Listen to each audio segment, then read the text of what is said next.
Hello, my name is Chris Leakey from NatureScot, where I'm the Marine Planning and Natural Capital Manager.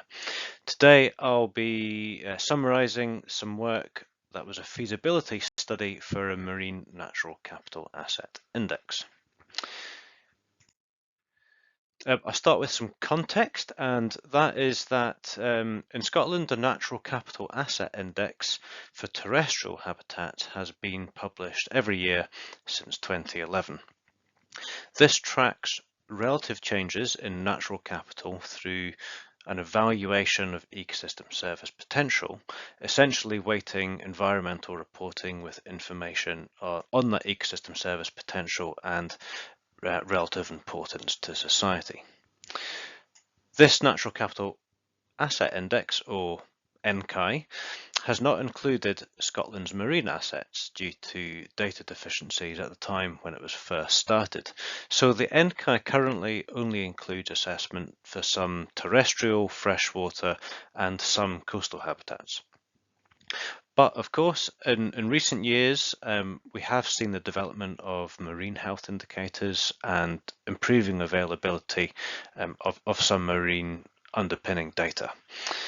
So a few years ago, we commissioned a piece of work to examine the feasibility of a marine version of the NCAI, and we commissioned this from a partnership of experts from the Marine Biological Association of the UK, the University of Plymouth, and Plymouth Marine Laboratory.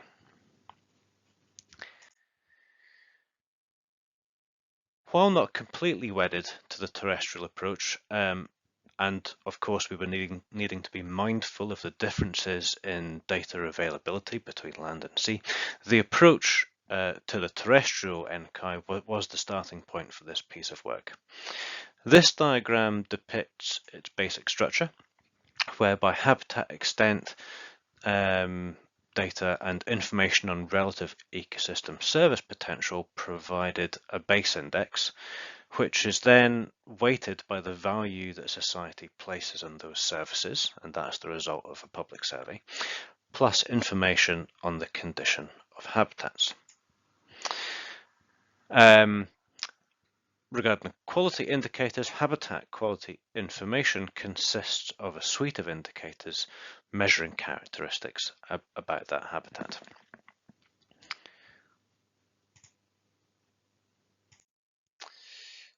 So this is an anthropocentric index that looks at how nature benefits people.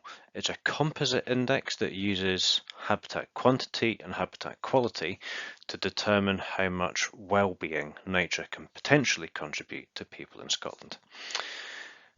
The terrestrial index was created in 2012, but uses the year 2000 as a baseline that's set to 100.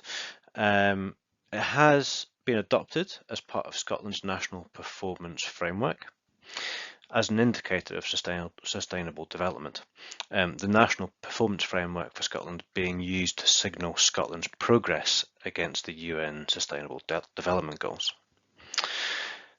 It's worth emphasising that the NCAI is a high level, excuse me, fairly coarse and national index. And you can see here the trend information from 2000 to 2021. So it's a coarse index, and that's true even when it's broken down by habitat group. As you can imagine, these trends hide some important details when it comes to sort of practical management. For example, here we see woodland trends go up, a trend that is predominantly a consequence of massive forest expansion for timber production and carbon capture, but that arguably hides some of the challenges for biodiversity and non-carbon related ecosystem services when woodland expansion is done in big monocultures. So it's imperfect and sometimes requires extra narrative in its interpretation, but as I say, is only really intended as a coarse national level tool. When it comes to the marine environment, we debated the level in the classification hierarchy of which to distinguish habitats for the index.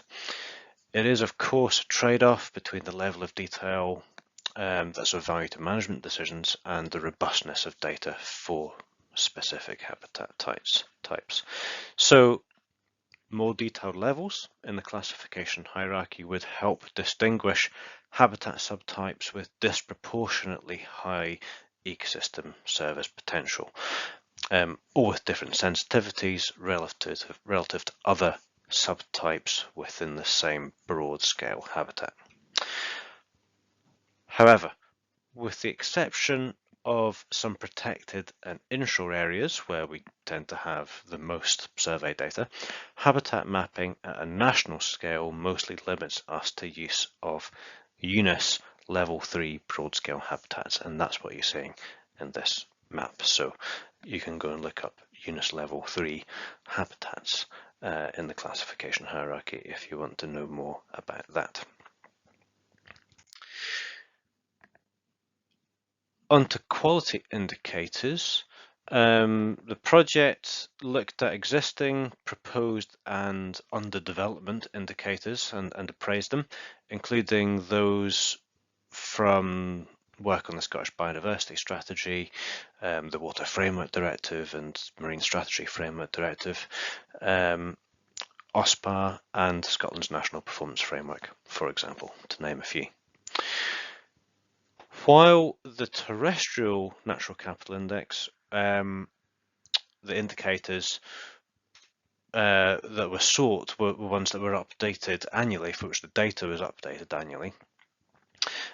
Because of the relative difficulty of regular data flows from marine systems, we didn't maintain this requirement for sort of annually updated data, but we did factor it in nevertheless into our evaluation of the different indicators. Also, I should stress that indicators were not considered suitable if they were a measure of the flow of services rather than the condition of the underlying assets. It was all about the condition of the assets. So the work revealed that there are currently 19 decent indicators that cover this range of marine and coastal ecosystem components. If you're familiar with the NCAI, the terrestrial one, you'll be aware that it just provides an index of habitats, albeit species information can be used as an indicator of habitat condition. In considering a marine NCAI, we also entertain the idea of species as natural capital assets in their own right. But so far as reviewing the availability of quality indicators goes, the project showed that further work could seek to resolve a few things. So for example, the many unknowns that there were for pilot or indicators that were under development at that time. Given this work is a few years old now, we might be able to revisit that soon. Further work could also look at key indicator gaps for example, climate change, non-native species, and small fish and invertebrates.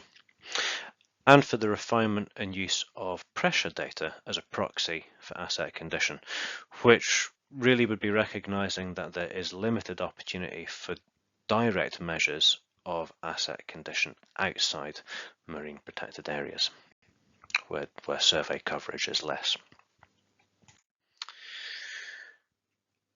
On that, I'm not going to go into a lot of detail on this aspect, and you can go to the report to read more, but we did do a deeper dive in this project with the consultants on whether and how to use pressure data as a proxy for asset conditions, specifically looking at seabed abrasion data in the Clyde marine region, a data set that is populated predominantly by fishing activity data. The context, of course, is that this is a well-studied and strong causal relationship between pressure and asset condition, and that these kinds of well-studied, well-understood pressure-state relationships should represent the best opportunities for use of proxy information. So, a matrix of habitat sensitivity and pressure intensity information was built with an assignment of a percentage of each habitat type to a condition class, using 5 classes from good to poor, Real 2017 fishing data was then used to represent abrasion pressures, but with an artificially constructed time series. The task showed that model tests were responsive to the predicted changes in the condition of benthic habitats. So, in a nutshell, use of pressure data is feasible where the causal relationships are sufficiently understood. So the conclusions from this work included that a marine version of the NCI is feasible, based largely on the approach to the terrestrial index with some variations. Also that more indicators across the ecosystem components would be useful and make it more robust. It was said that coastal and intertidal aspects could be progressed more quickly, whether within a marine index, a combined index, or perhaps actually within the existing terrestrial index that does include some coastal habitats already. And this is something we've started exploring a little bit more recently. Also, marine data limitations do still exist, of course, that's predictable, but particularly outside MPAs. And so that's where, for example, proxy pressure indicators could help fill that gap. It was also recommended that mobile species could be seen as assets in their own right. There is an argument for that, and or as indirect indicators of wider ecosystem health. Also, a better understanding of condition thresholds for ecosystem service delivery would improve the index, and that's something we can expect to improve over time, that knowledge. And finally, a marine version is unlikely to report annually because of some of those data challenges, but could align with other reporting requirements, either within the UK or, for example, for OSPAR reporting. I'm going to finish there. Thank you very much. Bye for now.